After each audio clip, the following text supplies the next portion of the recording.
নির্বাচন কমিশন তৃণমূলের প্রতিনিধি দল, সেখানে প্রতিনিধি দলে শশী পাজার জেনেকো ব্র্যান্ড রয়েছেন। এই মুহূর্তে খবর আমরা পাচ্ছি। আরও একবার জানাই আপনাদেরকে, নির্বাচন কমিশন দিল্লিতে, সেখানে টিএমসির প্রতিনিধি দল, জাতীয় নির্বাচন কমিশনে সেখানে প্রতিনিধি দলে যারা যারা রয়েছেন, তৃণমূলের তরফ থেকে শশী পাজার রয়েছেন, জেনেকো ব্র্যান্ড রয়েছেন, দোলা সেন রয়েছেন। এই মুহূর্তে তারা গিয়েছেন এবং এই ডেলিগেশন টিম তারা এই মুহূর্তে পৌঁছিয়েছে। অবশ্যই জানবার চেষ্টা করব আমরা যে মূলত কোন কোন বিষয়গুলো তারা নির্বাচন কমিশনে জানাতে গিয়েছেন।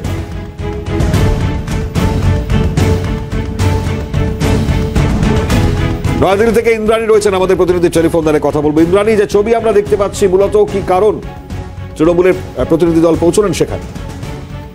দেখো, জাতীয় নির্বাচন কমিশনে তৃণমূলের পক্ষ থেকে একটি স্মারকলিপি জমা দেওয়া হয়েছে। তৃণমূলের 4 সাংসদ এবং রাজ্যের মন্ত্রী শশী পাজা এসেছিলেন।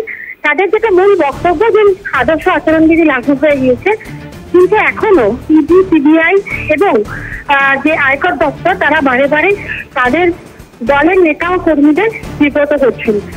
পরিষ্কার হ্যারাসমেন্টের অভিযোগ আনছেন তারা।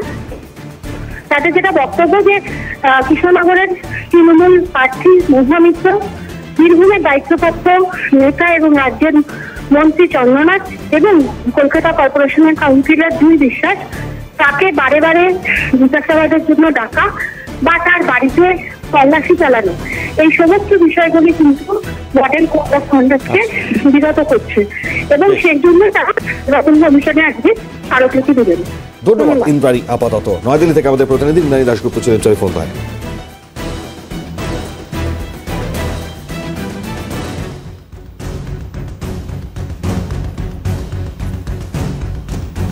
শশী পাজা কি বলেছেন শোনাবো।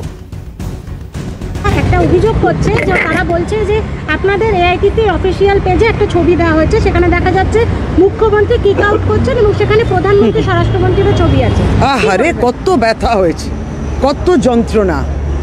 এটা এআইটিসি শুধু কেন, আমাদের বিভিন্ন শাখার সংগঠন কিংবা আমাদের অনেক ফ্যান ফলোয়ার্স আছে, তারা করেছেন ওরকম একটা কার্টুন যে বাংলার মাটিতে এই বহিরাগত এই জমিদারের কোনো জায়গা নেই, এটা বলার চেষ্টা করছে। তাতে এত কষ্ট পাওয়ার কি আছে? তারা তো জমিদারি করছে, তারা তো জমিদারি, কারণ তারা জেদ ধরেছেন বাংলাকে টাকা দেব না। তা বাংলাকে যারা টাকা দেবেন না, বাংলার বাইরে থাকতে হবে। তো সেটা একটা, তারা যখন মা শারদার কার্টুন করলেন তখন কত মানুষের ভাবাবেগকে আহত করেছেন সেটা খেয়াল আছে।